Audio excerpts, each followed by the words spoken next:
तो आदाब, नमस्कार, गुड इवनिंग, सत श्री अकाल। एक बार फिर आप तमाम लोगों का स्वागत है क्राइम तक की कहानी के इस एपिसोड में। उम्मीद है पूरी फैमिली अच्छी होगी, अपना और अपनों का ख्याल रख रही होगी। 1500 से ज़्यादा कहानियाँ आपको सुना चुका हूँ। हो सकता है कुछ पुनर्जन्म की भी कहानी सुनाई हो, लेकिन मुझे लगता है आज जो कहानी मैं आपको सुनाने जा रहा हूँ, आप में से मालूम नहीं कितने ने सुनी होगी, लेकिन मैंने कम से कम ऐसी कहानी नहीं सुनी।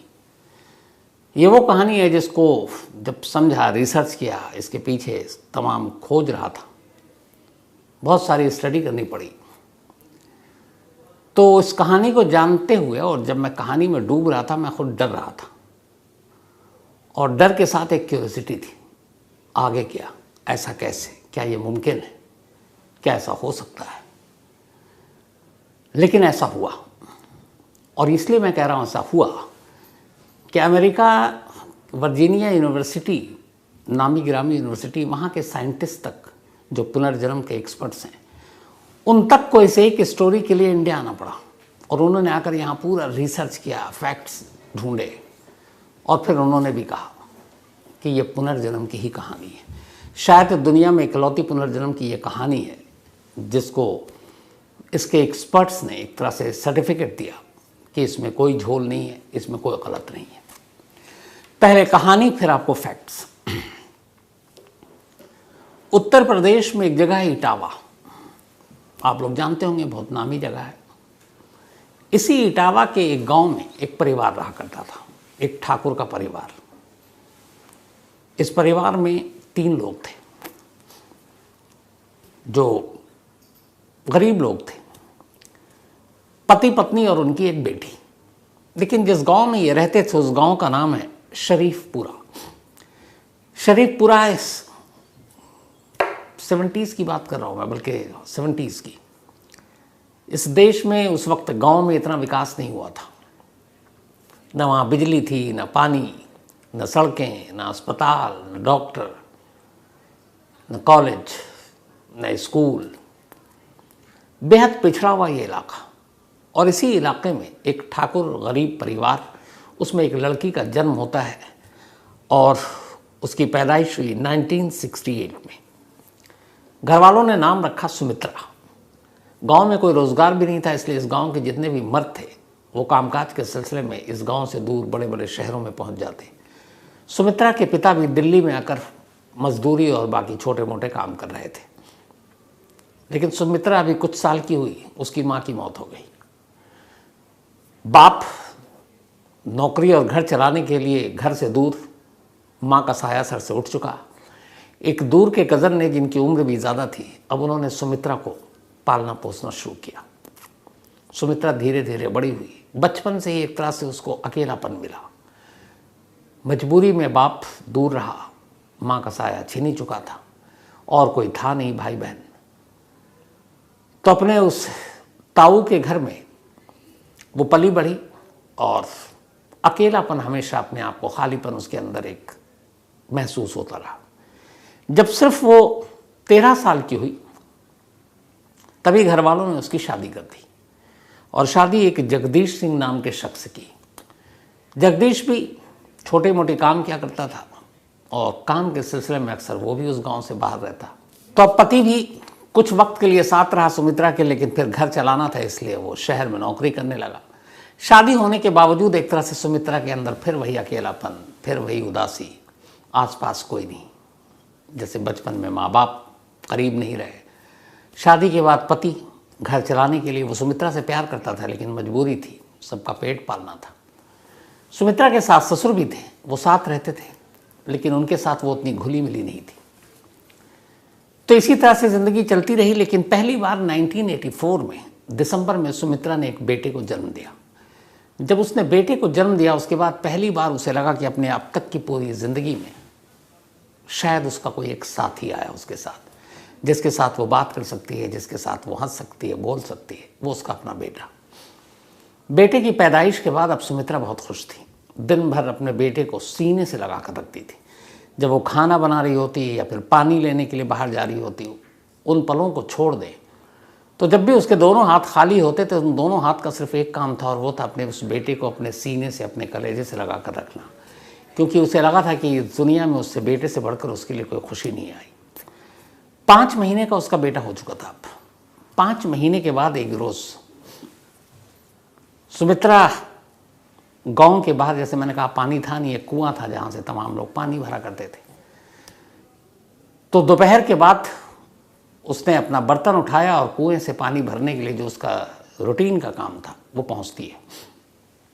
जब वो पानी भरने जाती थी तब भी अपने बेटे को अपने साथ ले जाती थी, और जब वो पानी कुएं में रस्सी डालकर खींचती उस वक्त बेटे को वहीं पर पास में लिटा देती।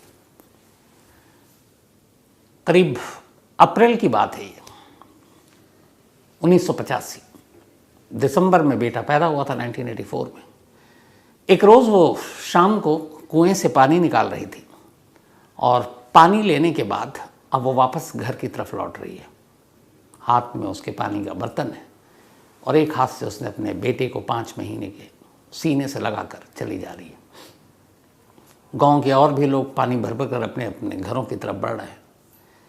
तभी अचानक पता नहीं क्या हुआ, लोगों की कानों में एक चीख की आवाज़ सुनाई दी।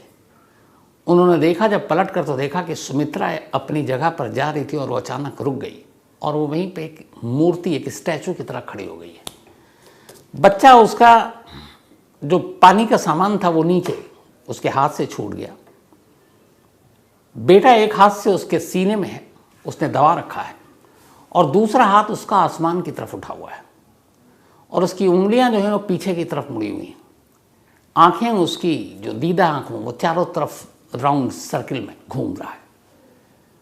तेज तेज आवाज में वो अपने दांतों से दांतों को बजा रही है और बीच बीच में एक जोर जोर से सांस ले रही है। जब लोगों ने देखा और कुछ औरतें वहां पे करीब पहुंची तो उसका उस हुलिये को देखकर सुमित्रा के वो सब घबरा गए, डर गए। कई ने आवाज दी सुमित्रा, लेकिन वो कहीं से भी होशो हवास में नहीं। और वो लोग डरे सहमे दूरी बनाकर उससे खड़े हुए, किसी की हिम्मत भी नहीं हो रही उसके इस रूप को देखकर। अच्छा, गांव में डायन, भूत, प्रेत ये सारी चीज़ें बड़ी मानी जाती हैं, तो औरतें घबरा गई। उन्हें लगा कुछ मर्द भी वहाँ पर सुनकर आ गए, लेकिन उन्होंने जब सुमित्रा का ये रूप देखा, उसके हाथ एकदम टाइट और ऊपर की तरफ उठे हुए हैं, उंगलियाँ पीछे की तरफ मुड़ी हुई हैं, आँखों का दीदा घूम रहा है और वो कट कट दांत बजा रही है। पर अपने एक बच्चे को जो है एक हाथ से उसने पकड़ रखा। अच्छा, उसने अपने बच्चों को इतनी ज़ोर से झगड़ा कि अब बच्चा रोने लगा। बच्चे के रोने की आवाज़, उधर उसके दांत के कटकटाने की आवाज़ और स्टैचू की तरह उसका खड़ा होना, पानी का बर्तन नीचे, लोग आवाज़ दे रहे हैं लेकिन करीब नहीं जा रहे हैं। करीब 5 मिनट तक ये सीन चलता रहा। 5 मिनट के बाद अचानक सुमित्रा का हाथ नीचे गिरा और उसने देखा उसका बच्चा रो रहा है। उसने फ़ौरन उसको चुप कराना शुरू किया। फिर उसने देखा बर्तन, पानी तो गिर गया, उसने वो उठाया। जब पलटती है तो देखती है कि भीड़ लगी हुई है, गाँव वालों सब उसकी तरफ देख रहे हैं। उसे कुछ समझ में नहीं आया। उसने पूछा, क्या हुआ, क्यों मेरी तरफ देख रहे हो? किसी की बोलने की हिम्मत नहीं। बोले कुछ नहीं, कुछ नहीं, ऐसे ही। अब सुमित्रा को लग रहा है कि कुछ तो हुआ है, लेकिन ये बता नहीं रहे। और फिर उसे लगा कि मतलब उसे कुछ याद ही नहीं क्या हुआ, पर बच्चा उसका रो रहा है। वापस वो पानी भरती और तेज़ी से अपने घर की तरफ चली जाती। घर पहुंचने के बाद भी उसे एहसास है कि वहाँ पर कुछ हुआ, लेकिन लोग मुझे बता नहीं रहे। फिर उसे लगा क्या पता कुछ हुआ हो। उसके बाद वो रात पूरी ठीक से गुजरी। अगले 2-3 दिन गुजरे। एक रोज़ वो किचन में खाना बना रही थी। सास ससुर घर पे थे, पति काम के सिलसिले में गांव से बाहर शहर में। खाना बनाते बनाते अचानक सास के कानों में आवाज़ आई कुछ कटकटाने की और ज़ोर ज़ोर से किसी की सांस लेने की।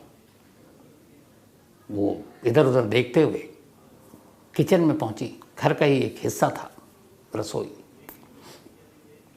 घर के बाहर दहलीज के। तो जब वो गई तो सास देखकर घबरा गई। जो सुमित्रा थी वो सेम जो 4-5 दिन पहले हुआ था। इस बार उसके दोनों हाथ ऊपर थे क्योंकि बेटा अंदर सो रहा था, और हाथ ऊपर, उंगलियां पीछे की तरफ मुड़ी हुई, आंखों के दीदे घूम रहे हैं, दांत कटकटाने की आवाज़, बीच में ज़ोर ज़ोर से सांस लेने की आवाज़। सास ने उसका ये रूप देखा, वो घबरा गई, वो ज़ोर ज़ोर से उसको आवाज़ देने लगी। वो किसी की नहीं सुन रही है। और करीब 10 मिनट तक ये सिलसिला चलता रहा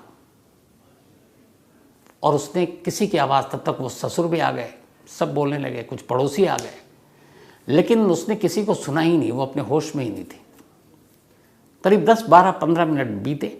अचानक उसके हाथ नीचे गिरे। नॉर्मल उसका, उसने देखा चारों तरफ सास ससुर हैं ये है। उसने अपने घूंघट वूंघट डाले वापस, ससुर और के सामने वो डाला करती थी। पूछा क्या हुआ, आप लोग मुझे क्यों देख रहे हैं? अब सब एक दूसरे को, तो सास ने पूछा कि तुमने अभी क्या, कुछ हुआ था? उसने कहा नहीं, मैं तो खाना बना रही हूँ। सास ने भी कुछ नहीं बोला, जो रूप देखा था उससे वो भी डरी हुई थी।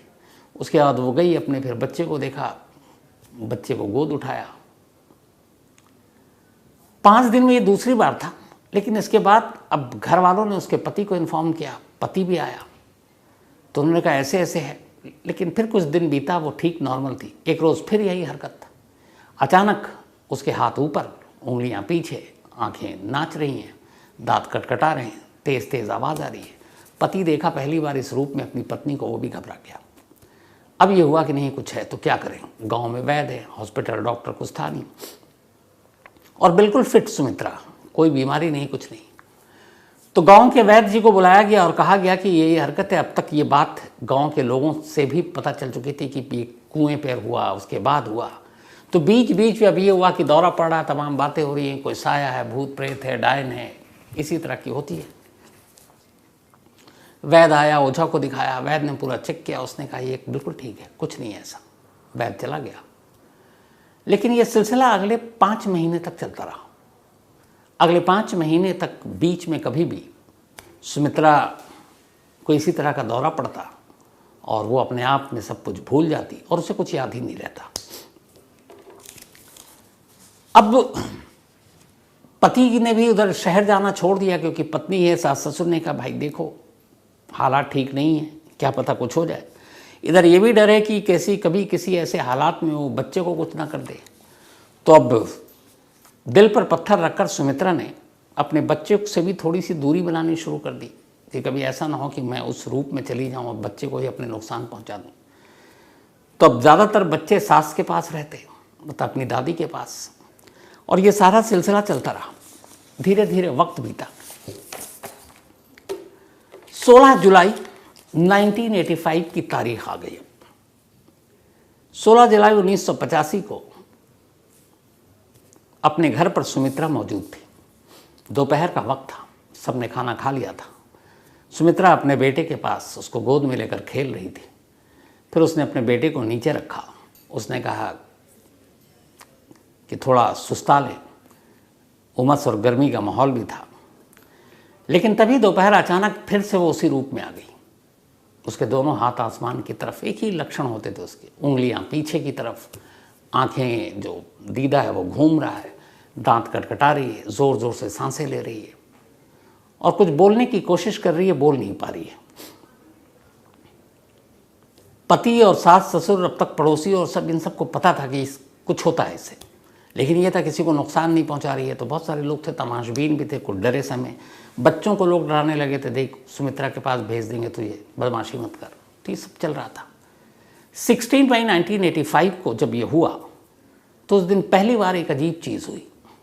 सुमित्रा उसी रूप में थी, दांत कटकटा रही है, सांसें ले रही है, और अब तक वो बीच में कुछ बोलती थी, किसी को समझ में नहीं आता था। लेकिन उस दिन उसने एक लाइन बोली, और जब वो लाइन बोली तो जिसने भी सुना वहीं पे सब सहम कर रह गए। उसने कहा ठीक 3 दिन के बाद आज से मैं मर जाऊंगी। 16 जुलाई 1985, दोपहर का वक्त। और उसने पहली बार ये कहा, और चूंकि उस रूप में देखकर सारे लोग मौजूद थे, कुछ पड़ोसी थे, सास ससुर पति, तब उसने एक लाइन कही कि बस आज से ठीक 3 दिन के बाद मेरी मौत है। और ये कहती ही फिर वो अपने नॉर्मल रूप में आ गई।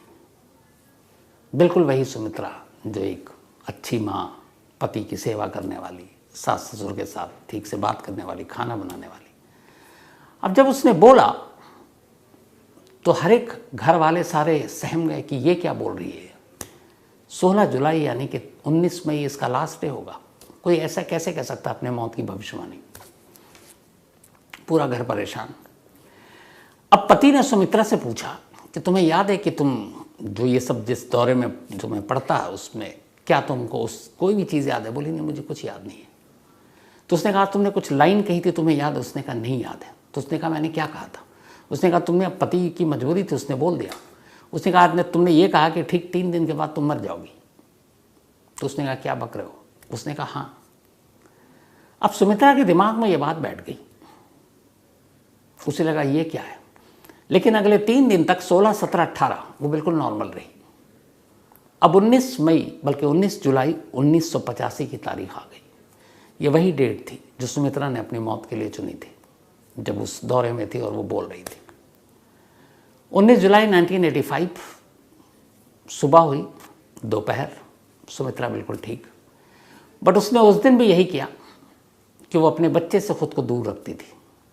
जब कुछ लोग उसके आसपास हों तो बच्चे को प्यार करती, सीने से लगाती, बाकी उसकी दादी के पास ही होती। 19 को सुमित्रा ने एक चीज़ ये किया कि उसने कहा मैं ऐसा कोई काम नहीं करूँगी जिससे मेरी मौत हो सके। उसने कहा मैं ऊंचाई पे नहीं जाऊँगी कि फिसल जाऊँ, मैं आज खाना नहीं बनाऊँगी, चूल्हे के करीब नहीं जाऊँगी कि आग न लग जाए, मैं आज जंगल की तरफ नहीं जाऊँगी, मैं आज कुएं पे पानी नहीं भरने जाऊँगी कि कुएं में न गिर जाऊँ। मतलब ऐसी चीज़ जो एक इंसान अपने उसमें कर सकता है कि इन वजहों से हम मर सकते हैं, उन सारी चीज़ों से उसने कहा कि मैं दूरी बनाऊंगी। और उसके पति ने भी यही बात उससे कही। धीरे धीरे दोपहर से शाम हो गई, सुमित्रा बिल्कुल ठीक। घर वालों को अब लगा कि चलो कुछ घंटे की बात है और ये जो उसने कहा था 3 दिन पहले ये गलत साबित होगा। घर के अंदर है सुमित्रा, क्योंकि हर तरफ से वो बच रही, कुछ नहीं चाहती ऐसा करे कि जिससे कोई एक्सीडेंट हो, कोई हादसा और उसकी मौत हो जाए। आराम कर रही है, कोई खाना वाना नहीं बनाना, बाहर नहीं जाना। शाम हो गई, उसे कुछ घुटन सी महसूस हुई। उसे लगा कि बहुत है कमरे के अंदर, चलो बाहर नहीं जाना, दरवाजे पर खड़े होकर थोड़ी ठंडी हवा ले लेते हैं, क्योंकि शाम की हवा भी आनी शुरू हो गई थी। अब वो दरवाजे पर खड़ी हो गई। इत्तेफाक से उसकी एक दोस्त वहाँ से गुजर रही थी। उसने उसको आवाज़ दी। उसने कहा कहाँ जा रही हो, कैसे? उस दोस्त को भी इसके बारे में पता था और ये भी पता था ये तीसरे दिन की कहानी। अब वो उससे बात करने लगी, दरवाजे के बाहर निकली। अब वो जाकर करीब बात कर रही है और दोनों हंस कर बात कर रहे हैं। वो उससे उसका पूछ रही है खैरियत, तुम अब ठीक हो, तुम्हें क्या हो जाता, तुम तो बिल्कुल हट्टी कट्टी हो। और वो कह रही है ये सब पता नहीं ऐसी है, मैं बिल्कुल ठीक हूँ, मेरे बेटे के आने के बाद से मैं बहुत खुश हूँ। और पूरी बात कर रही है और बात करते करते अचानक एकदम वहीं खड़े खड़े वो यूं ही खड़ी रहती है और उसके मुंह से आवाज़ बंद। उसके दोनों हाथ ऊपर की तरफ गए और इस बार उसने कुछ नहीं किया, न दांत कटकटाए, न उंगलियां पीछे की, न नज़रें घुमाई, बस खड़ी हो गई। अब उसकी सहेली उससे बात किए जा रही है, वो जवाब नहीं दे रही है। उसने उसको हिलाया और वो चट्टान की तरह, बिल्कुल जैसे कोई स्टैचू नहीं होता मूर्ति, वो वैसे वहीं अपनी जगह टिकी हुई है। मतलब धक्का देने पर भी वो आगे पीछे या गिर नहीं रही है। उसने 2-3 बार पहले हल्के से फिर जोर से उससे पूछा, सुमित्रा सुमित्रा, कोई जवाब नहीं दिया। उस दोस्त को मालूम था इस 3 दिन की भविष्यवाणी वाली बात। अब वो बदहवास चीखती है, ज़ोर ज़ोर से रोने लगती है। उसके चीखने और रोने की आवाज़ सुनकर तमाम पड़ोसी और घर के अंदर से सुमित्रा का पति, सास, ससुर सब बाहर आते हैं। अब तक उन्हें ये लगा था कि शायद शाम हो गई, भविष्यवाणी गलत हो गई। लेकिन जब उसके दोस्त को रोते चीखते देखते हैं, वो आते हैं तो देखते हैं सुमित्रा खड़ी हुई है, लेकिन नॉर्मल है, उसके हाथ पीछे नहीं है, आंखें ठीक है, लेकिन आंखें खुली हुई है। अब वो उसको हिला डुला रहे हैं, लेकिन वो कुछ नहीं, कुछ बोल ही नहीं रही है। बदहवास भाग कर कोई वैद्य को लेकर आता है, वैद्य आता है। अब सुमित्रा को बड़ी मुश्किल से लिटाया जाता है। वैद्य उसके नब्ज़ टटोलता है, दिल की धड़कन देखता है, आंखें देखता है और थोड़ी देर के बाद कहता है कि अब सुमित्रा जिंदा नहीं है, ये मर चुकी है। सुमित्रा ने जो भविष्यवाणी की थी वो सच में तीसरे दिन सही साबित हुआ। 19 जुलाई 1985, 16 जुलाई को उसने कहा था मैं 3 दिन बाद मर जाऊंगी और 19 जुलाई 1985 को मर गई। घर में रोना पीटना मच गया। पूरे गांव को उसकी भविष्यवाणी के बारे में पता था। जिसने भी सुना, अब सुमित्रा के घर के बाहर लोगों की भीड़ जमा होनी शुरू हो गई। वैद्य ने डिक्लेयर कर दिया। अब जितने बच्चे थे गांव के, तमाम माँओं ने, उनके घर वालों ने कहा कोई बाहर नहीं निकलेगा। लोग डरे हुए थे सुमित्रा के उस बदले हुए रूप को देखकर, फिर उसके कहने के हिसाब से, और डरे हुए थे कि कहीं अब बाकी किसी घर पर कोई आफत मुसीबत ना आ जाए। बच्चों को सबने घर में रखा। सुमित्रा के घर के बाहर शोक जताने वालों की भीड़ लग गई। अब इसके बाद ये हुआ कि ज़्यादा देर तक शव को घर में नहीं रखेंगे। उस ज़माने में जो गांव के पिछड़ेपन का आलम था, अस्पताल, स्कूल, सड़क, बिजली, पानी के साथ साथ शमशान घाट भी नहीं था। गांव की किसी खुली जगह पर खुद लकड़ियाँ इकट्ठी करो, एक पंडित को बुलाओ, सारी रस्में मंत्रोच्चार के बीच खुद गांव वाले अंतिम संस्कार कर देते थे। तो कुछ लोग गए, उन्होंने लकड़ियाँ वकड़ियाँ जुटानी शुरू की, जहाँ पे अमूमन गांव के लोगों का अंतिम संस्कार होता था। औरतों को बुलाया गया क्योंकि सुमित्रा महिला थी। अब उसका हिंदू रीति रिवाज के हिसाब से उसका श्रृंगार करना शुरू किया गया, उसको तेल लगाना शुरू किया गया। वो उस गांव की प्रथा थी। सुमित्रा की बॉडी ज़मीन पर है, श्रृंगार चल रहा है, तेल वेल लगाए जा रहे हैं। आधा दर्जन से ज़्यादा महिलाएं इस काम में लगी हुई हैं। एक लाश का श्रृंगार हो रहा है क्योंकि वो सुहागन थी। इसके बाद श्रृंगार करते करते 45 मिनट हो चुका था अब इन सारी चीज़ों को। और सुमित्रा की मौत के बाद ये था कि अब बस अंतिम संस्कार कर दो, क्योंकि एक डर, खौफ, दहशत थी पूरे गांव में। तो जितनी जल्दी इसकी मतलब अंतिम संस्कार करेंगे, हो सकता है उसकी आत्मा को सुकून मिले। तो इसीलिए उसके अंतिम संस्कार के आनंद फानंद में तैयारी हो गई। और इधर उधर चिता सज रही है, इधर लाश को सजाया जा रहा है। तभी अचानक जिस कमरे में लाश रखी थी, एक औरत की बड़ी तेजी से चीख की आवाज़ सुनाई दी और वो बदहवास चीखते हुए घर के बाहर भागी। बाहर सारे लोग शोक जताने के लिए खड़े थे, बहुत सारी महिलाएं भी थी। घर छोटा था, बहुत सारी एक साथ नहीं जा सकती थी। इसी बीच में एक दूसरी महिला चीखते हुए घर से बाहर निकली, फिर तीसरी निकली। अब जब ऐसा हुआ तो बाहर बदहवास लोगों ने पूछा क्या हुआ। तो पहली महिला जो निकली थी बाहर, उसने अपने आप पे काबू पाया और उसने कहा कि अचानक सुमित्रा ने अपनी आंखें खोली थी और उसकी आंखें उसी तरह से, उसकी दीदा जो है वो चारों तरफ घूम रहा है। लोगों ने कहा तेरा वहम होगा। तब तक दूसरी बोली नहीं, मैं उसका श्रृंगार कर रही थी और उसका दिल जोर से धड़क रहा है। तीसरी ने कहा कि वो अपने दांत को कटकटा रही है। अब जब ये सुना तो सारे लोग भागे, वैद्य जी को बुलाया गया। वैद्य जी अंदर आए। अब उन्होंने दोबारा सुमित्रा के नब्ज टटोले, दिल की धड़कन टटोली और उसके बाद घर वालों से कहा कि ये मातम मत मनाओ, सुमित्रा जिंदा है, ये चमत्कार हो गया। थोड़ी देर बस उन्होंने कहा कि थोड़ा सा और इसको भी परेशान मत करो। वैद्य जी की ये खबर सुनकर सुमित्रा का पति खुशी से रोने लगा। घर वाले खुश, पूरा मोहल्ला खुश। थोड़ी देर के बाद अब सुमित्रा की इधर हालत यह है कि जब वो होश में आई तो उसने पाया कि वो लेटी हुई है, बहुत सारी औरतें उसको तेल लगा रही है। वो अचानक घबरा कर उठी। उसने कहा क्या है, क्या कर रहे हो तुम हमारे साथ। सबने किसी ने बताया नहीं। उसने कहा कुछ नहीं, बस ऐसे ही। उसने कहा नहीं हटो, और आप लोग हो कौन। इतनी देर में अब वैद्य जी चले गए। बाहर खड़े हुए पति जो खुशी में रो रहा था, बदहवास अंदर आया, सुमित्रा सुमित्रा करके चीखते हुए, और आकर सुमित्रा को गले लगा लिया। जैसे उसने गले लगाया, सुमित्रा ने उसकी तरफ देखा। अपने पति को देखते ही उसने एक जोर का धक्का मारा और पति को किनारे किया। कहा आप कौन है, इस तरह से आप क्यों मुझे गले लगा रहे हो, मैं आपको नहीं जानती हूँ और आप पराई स्त्री के साथ ऐसा नहीं कर सकते हो। पति ये सुनकर बदहवास कि ये क्या कह रही है। सास ससुर को बुलाया उसने, कहा माँ पिताजी ये देखो ये क्या बोल रही है। तो उसने कहा तुम्हारे सास ससुर। उसने कहा ये दोनों कौन है, मैं नहीं जानती। तमाम औरतें थी, बोली कि ये तुम्हारी जो दोस्त जिसके साथ बात करते करते उसने दम तोड़ा था, बोली इसको भी मैं नहीं जानती हूँ। अब सब थोड़ी देर के बाद जब उसने कहा ये तुम्हारा बेटा जो तुमको जान से ज़्यादा प्यारा है, उसने कहा मैं इसको भी नहीं जानती हूँ। सबको लगा कि जो माँ हमेशा अपने सीने से लगा कर रखती थी, अचानक अपने बेटे तक को अपनाने से मना कर रही है और पहचान नहीं रही है, कुछ गड़बड़ है। वैद्य जी को बुलाया गया। कहा कि वो जिंदा तो हो गई लेकिन किसी को पहचान नहीं रही। वैद्य जी ने उसको फिर से चेक किया। उन्होंने कहा काम करो, थोड़ा सब्र रखो, शायद शौक लगा हो या पता नहीं कुछ है, करिश्मा है, चमत्कार हुआ, थोड़ा इसे वक्त दो और इससे दूर रहो। अब ये कहकर चले गए वैद्य जी। अगला दिन आया, सुमित्रा बिल्कुल ठीक ठाक, लेकिन ना वो अपने बच्चे की तरफ देख रही है, ना उसे गोद में उठा रही है, ना सास ससुर को पहचान रही है, ना पति को पहचान रही है, ना पड़ोसियों को पहचान रही है और किसी को भी अपने करीब आने नहीं दे रही है। घर वाले इंतज़ार कर रहे हैं कि शायद ये भी एक उसके दौरे का एक्सटेंशन होगा, दिमाग पे असर हुआ होगा, धीरे धीरे वक्त बीतेगा तो वो ठीक हो जाएगी। करते करते इस आलम में 3 महीने बीत गए। 19 जुलाई को 45 मिनट की मौत हुई थी सुमित्रा की। अगस्त, सितंबर, अक्टूबर आ गया, 3 महीने बीत गए। 1985 20 अक्टूबर।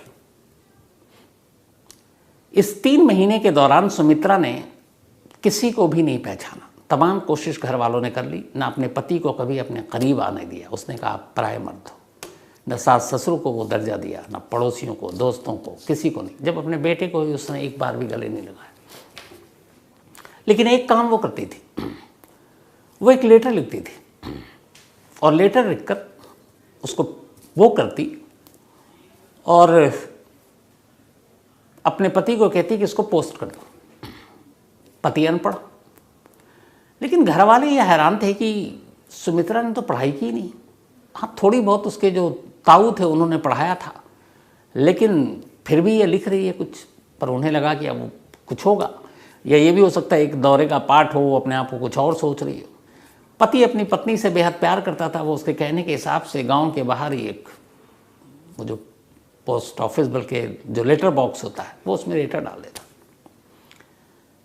3 महीने तक ये लेटर डालने का सिलसिला चलता रहा। 3 महीने के बाद 19 जुलाई 1985 को सुमित्रा ने 45 मिनट के लिए दम तोड़ा था। 20 अक्टूबर 1985 की तारीख आई। अचानक एक शख्स सुमित्रा के घर पहुंचता है, इसी शरीफपुरा गांव में। और वो शख्स घर पहुंचते ही पहले तो गांव में जाता है और गांव में जाने के बाद वो पूछता है कि यहाँ पे क्या कोई ऐसी महिला है जिसका बर्ताव बड़ा अलग है, जो कभी कभी कुछ भूल जाती है या उसको दौरा पड़ता है, इस तरह की कोई चीज़ें उसके अंदर है। तो लोग कहते हैं कि यार इसको मतलब ये कैसे। अच्छा, ये गांव में चर्चा का विषय था, तो ये था कि शायद गांव से बाहर भी कई लोग कमाने वमाने के लिए जाते हैं, तो किसी ने बताया होगा। तो उसने कहा आपको कैसे पता? उसने कहा छोड़िए, आप मुझे बताइए है कि नहीं। तो फिर सुमित्रा का पति बाहर आया। उसने कहा जी है, लेकिन आप कौन? हम आपको जानते नहीं हैं। उसने कहा मेरा नाम राम सिया त्रिपाठी है, मैं इटावा से आया हूँ। इस गांव से करीब 80 किलोमीटर दूर एक अपने गांव का नाम उन्होंने बताया। उसका नाम था डिबियापुर। ये शरीफपुरा था जहाँ सुमित्रा रहती थी, और ये राम सिया त्रिपाठी डिबियापुर से आए थे, जो 80 किलोमीटर दूर है इस गांव से। तो उन्होंने कहा मेरा नाम राम सिया त्रिपाठी है, मैं एक लेक्चरर हूँ कॉलेज में, और मुझे इसलिए यहाँ आना पड़ा है कि पिछले 3 महीनों से मुझे कुछ लेटर मिल रहे थे, और उस लेटर को मैंने शुरू में नज़रअंदाज किया। लेकिन अब फिर मुझे लगा कि चलो एक बार चल के देख लेते हैं, दूरी ज़्यादा नहीं थी, एक दिन बर्बाद होगा। लेकिन मैं सिर्फ चला आया इसलिए कि वो लेटर जो भी भेज रही है एक बार उससे मिल लो। तो उन्होंने कहा कौन आपको लेटर भेज रहा है? तो उन्होंने कहा कि वही तो मैं आपसे मिलने आया हूँ कि आपके घर में कोई ऐसी महिला है जो बदलती है, जिसको दौरे पड़ते हैं, कुछ होता है। तो फिर उसने पूछा दोबारा, उसके सास ससुर आ गए कि आपका नाम बताइए। तो उन्होंने कहा मेरा नाम राम सिया त्रिपाठी है। जब इस बार उन्होंने अपना नाम बताया तो अंदर सुमित्रा बैठी हुई थी और उसके कानों में ये नाम पड़ गई। जैसे ही नाम सुना, वो बदहवास कमरे से बाहर भागते हुए आती है और राम सिया त्रिपाठी को देखते ही गले लगा लेती है। अब जितने भी लोग खड़े हुए थे सब बदहवास, खुद राम सिया त्रिपाठी पीछे हटते हैं और उसको छुड़ाने की कोशिश करते हैं, लेकिन वो इतनी तेज़ी से गले लगाकर और रो रही है कि किसी को कुछ समझ में नहीं आया। बड़े मुश्किल से राम सिया त्रिपाठी ने सुमित्रा को खुद से अलग किया और बोला आप कौन हैं, मैं आपको नहीं जानता। सुमित्रा पहली बार बोलती है आप मेरे पापा हैं, और लेटर मैं ही भेज रही थी। अब जब ये सुना तो राम सिया त्रिपाठी को लगा कि ये क्या है। तो उन्होंने कहा कि नहीं, मेरी बेटी तो तुम्हारी जैसी है नहीं। उसने कहा पापा मैं आपकी ही बेटी हूँ, और मैं सुमित्रा नहीं हूँ, मैं आपकी शिवा हूँ। शिवा राम सिया त्रिपाठी की बेटी का नाम था। उसने कहा कि मैं शिया त्रिपाठी हूँ, शिवा त्रिपाठी आपकी बेटी। अब राम सिया त्रिपाठी कमरे में बैठ गए। सुमित्रा के घर वालों को, पति को कुछ समझ में नहीं आ रहा, पड़ोसियों का जमावड़ा लग गया। अब ये हुआ कि आगे क्या। राम सिया त्रिपाठी अपने साथ एक ब्रीफकेस लेकर आए थे। उन बैठे और सुमित्रा जो अपने आप को अब शिवा कह रही थी, उसको बिठाया। बोला अच्छा तो तुमने वो लेटर लिखा? बोला जी मैंने लिखा। उसने कहा आप पापा मेरी हैंडराइटिंग नहीं पहचानते हो? अब राम सिंह त्रिपाठी ने हैंडराइटिंग जब सोचा उनकी बेटी का, तो उन्हें लगा कुछ चीज़ों को छोड़ दे तो हूबहू वैसी हैंडराइटिंग है। फिर उन्होंने कहा ठीक है, अगर तुम शिवा हो तो चलो मैं कुछ दिखाता हूँ, तुम मुझे बताओ। वो अपने ब्रीफ केस में एक एल्बम लेकर आए थे। उस एल्बम में कुल 15 तस्वीरें थीं और ये एल्बम उनकी बेटी शिवा त्रिपाठी की शादी का एल्बम था। उन्होंने एल्बम खोला और बोला बताओ ये कौन कौन है। राम सिंह त्रिपाठी तो सामने बैठे थे, वो भी एल्बम थे। उसने कहा आप मेरे पापा हैं। एक लेडी को देखकर उसने कहा कि ये मेरी माँ है। एक को देखकर कहा ये मेरा भाई है। एक को देखकर उसने कहा कि ये छेदी लाल है, मेरा पति। 2 बच्चों की तस्वीर को देखकर उसने कहा कि ये दोनों मेरे बच्चे हैं, रिंकू और टिंकू। ये मेरी सास है, ये मेरे ससुर है, ये मेरा देवर है। और फिर एक महिला की तस्वीर पर आकर उसने उंगली रखी और चुप हो गई। राम सिंह त्रिपाठी ने कहा तुम सबका सही सही बता रही हो, ये आखिरी तस्वीर है, इस पे क्यों चुप हो गई? घबराई वो, उंगली रखे हुई है, बता नहीं रही। उन्होंने कहा बताओ बताओ। बड़ी मुश्किल से फिर लरसते हुए डरे सहमे अंदाज में अब सुमित्रा कहती है ये मेरी ननद है और इसी ननद ने मुझे सर पर पत्थर मारकर 19 जुलाई 1985 को मेरा कत्ल किया था। जैसे ही उसने बोला और ये तस्वीरें सारी कंप्लीट हुई, राम सिंह त्रिपाठी खड़े हुए, शिवा को जोर से गले लगाया और रोना शुरू कर दिया। उन्होंने कहा तुमने एक एक लाइन सच कही है। अब राम सिंह त्रिपाठी जब चुप हुए, इधर कुछ समझ में नहीं आ रहा सुमित्रा के घर वालों कि ये सुमित्रा है, ये शिवा है, ये राम सिंह त्रिपाठी कौन है, उसकी शादी पहले हो चुकी है, 2 बेटे हैं, फिर ये पति कहाँ से आए, ये सब क्या है, कुछ माजरा समझ में नहीं आ रहा। तब राम सिंह त्रिपाठी ने कहानी सुनाई। उसने कहा 24 अक्टूबर 1962 को, 24 अक्टूबर 1962 को शिवा मेरी बेटी का मेरे घर में जन्म हुआ था। मोहल्ला था डिबियापुर, यही आपके इटावा में। और वहाँ से शरीफा, जो बात बताया आपको, बल्कि शरीफापुर पूरा 80 किलोमीटर की दूरी पर है। पर ये दोनों परिवार एक दूसरे को नहीं जानते। शिवा एक ब्राह्मण फैमिली से थी और सुमित्रा एक ठाकुर परिवार में जन्म लिया था। ये खुद एक कॉलेज में लेक्चरर थे, घर में पढ़ाई का माहौल था। उस ज़माने में उन्होंने शिवा को ग्रेजुएशन कराया, कॉलेज में पढ़ी। जब शिवा 18 साल की हो गई तब 1980 में शिवा की शादी छेदी लाल नाम के एक नौजवान से कर दी गई। शादी के कुछ साल के बाद, अगले 5 साल के अंदर अंदर शिवा को 2 बेटे हुए, रिंकू और टिंकू। लेकिन बेटे होने के बावजूद शिवा की शादीशुदा जिंदगी कामयाब नहीं थी। वजह ये थी 2। एक, उस घर में यानी कि छेदी लाल के घर में जहाँ ये शादी हुई थी, उनका कोई भी पूरा परिवार खानदान में शिवा जितना पढ़ा लिखा कोई नहीं था। शिवा एक ग्रेजुएट थी कॉलेज की और वहाँ सब 12वीं पास थे। तो एक तो उनके अंदर एक कॉम्प्लेक्स था कि उनकी जो बहू है वो पूरे ख़ानदान में सबसे पढ़ी लिखी है।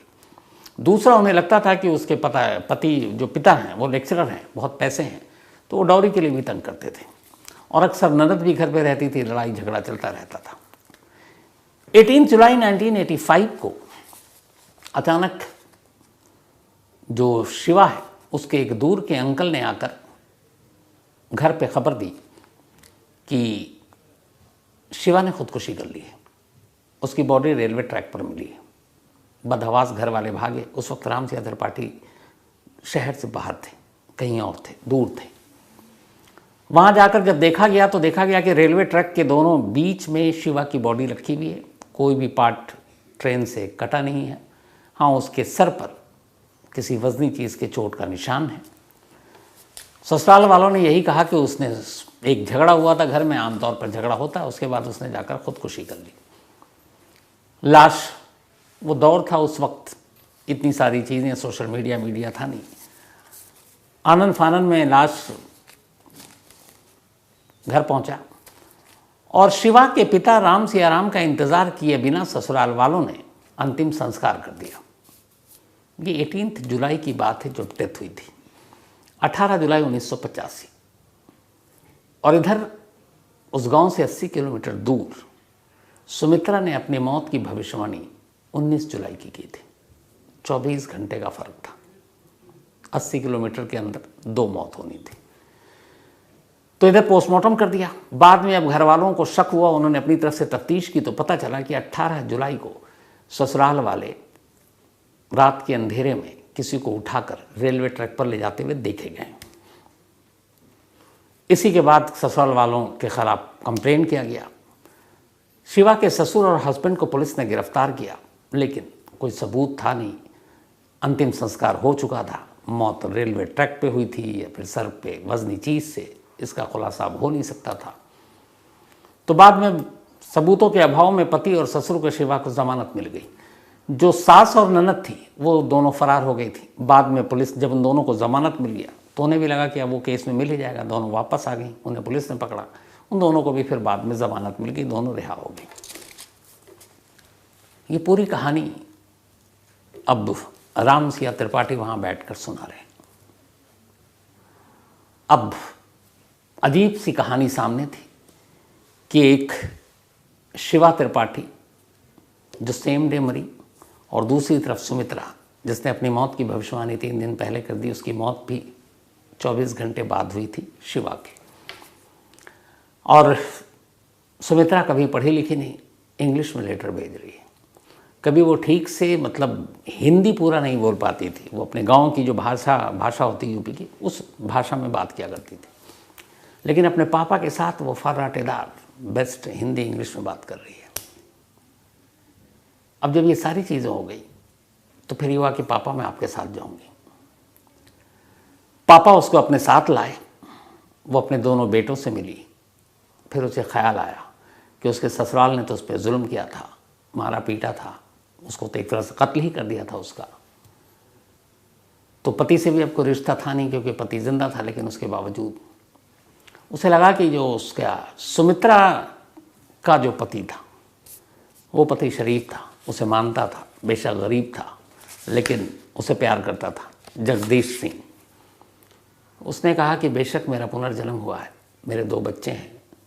उसने उन दोनों बच्चों को अपना लिया, रिंकू जो उसके बेटे थे शिवा के, सुमित्रा ने, उसने कहा यही मेरे बेटे हैं। और अपने उस गरीब पति को भी उसने कहा यही मेरा पति है। और अपने उस बेटे को जिसको वो 5 महीने तक सीने से लगाकर भागती थी, उस बेटे को भी, पति बेटे और अपने पुनर्जन्म के पहले के 2 बेटे, इनके साथ फिर वो आकर उसी गांव में रहने लगे। और उस पति के साथ बड़ी अच्छी खुशहाल ज़िंदगी उसने गुजारी। उधर 2 अब परिवार भी था, वो सब भी खुश, गांव के लोग भी खुश। लेकिन ये कहानी फिर उस वक्त मीडिया में आई, अखबारों में आई। जब ये आई, अमेरिका की वर्जीनिया यूनिवर्सिटी से पुनर्जन्म के जो एक्सपर्ट हैं, सारे फैक्ट्स फाइंडिंग और ये चीज़ें देखते हैं, उनकी पूरी टीम आई। जो इंडिया में उस वक्त इस पे काम कर रहे थे वो टीम पहुंची इटावा में। इन लोगों ने बड़ी छोटी छोटी चीज़ों की फैक्ट्स की चेकिंग की, इंटरव्यू किया दोनों परिवार का, गांव के लोगों का। वो सारे डॉक्यूमेंट्स निकाले, शिवा की मौत का, सुमित्रा के जन्म शादी का, तस्वीरें निकाली दोनों के अलग अलग। हालांकि उसके गांव की तस्वीरें कम थी, लेकिन जो भी मिली वो सारी चीज़ें, हैंडराइटिंग मिलाया, क्वेश्चन किया उससे अलग अलग दोनों परिवारों के, उस जन्म और इस जन्म का, टाइमिंग मिलाई। और फिर वर्जीनिया यूनिवर्सिटी ने डिक्लेयर किया, और इंडिया का जो एक रिसर्च इसके ऊपर काम करते हैं, कि दुनिया का इकलौता और शायद पहला ऐसा पुनर्जन्म का केस है जो सच्चा है। फैक्ट्स के बेस पर ये केस ये साबित करता है कि सुमित्रा का पुनर्जन्म शिवा के तौर पर हुआ था। तो ये पुनर्जन्म की कहानियाँ बहुत आती हैं, लेकिन ये इकलौता केस है जिसको प्रूफ, एक तरह से प्रूफ किया गया कि ये सच है। तो अब सुमित्रा, या ये कहें कि शिवा, अपने पहले पति, मतलब जो सुमित्रा का पति था, उसके साथ रहने लगी। 3 बेटे, धीरे धीरे वक्त बीता, सब कुछ अच्छा चला। 1998 85 में ये हुआ था। उसके करीब 13 साल बाद अचानक एक रोज़ बीमारी से सुमित्रा या यूँ कहें कि शिवा की मौत हो गई। और सुमित्रा या शिवा की मौत के 1-2 साल के बाद उसके पति जगदीश सिंह की भी मौत हो गई। बच्चे आज भी हैं, परिवार आज भी है, और ये कहानी आज भी है। और ये वो कहानी है जो दुनिया में इकलौती ऐसी कहानी है जिसके पुनर्जन्म की सच्चाई पर मुहर लगी है। तो ये थी आज की कहानी। मुझे लगता है कि इस कहानी पर आप लोग अपनी राय ज़रूर दीजिएगा, क्योंकि जब मैंने इस पर रिसर्च किया तो मैं खुद हर कदम पर हैरान था कि ऐसा कैसे हो सकता है। लेकिन जब इतने सारे फैक्ट्स हैं तो इसको झुटलाया नहीं जा सकता। तो आज की कहानी में इतना ही, लेकिन कहानी ख़त्म करूं उससे पहले वही अपना सिलसिला। आज उषा कामले जी, इनकी 60वीं सालगिरह है, यानी कि 60th ईयर, 60 साल की आज हो चुकी हैं। तो उषा जी हैप्पी बर्थडे, और मेरी यही दुआ है ऊपर वाला आपको हमेशा लंबी उम्र दे, सेहत दे, आप हमेशा अच्छी रहें, आपका परिवार अच्छा रहे। और ये भेजा है शंकर कामले, उनके बेटे हैं, और रेणुका जी, इसके अलावा शुभांकर और अश्वथ, ये दोनों पोते हैं। साथ ही सोनल शर्मा, इनका भी आज जन्मदिन है, तो हैप्पी बर्थडे सोनल। और ये हिमांशु सिंह ने भेजा है। रीता मेंडोंजा, इनका भी आज जन्मदिन है, तो हैप्पी बर्थडे रीता दी। और ये लंदन से हैं, and thank you so much आपके इस मेल के लिए। अतानु गोस्वामी का भी आज बर्थडे है, तो हैप्पी बर्थडे अतानु। साथ ही शकील खान, इनका भी आज जन्मदिन है, ये रियाद में है, तो हैप्पी बर्थडे शकील।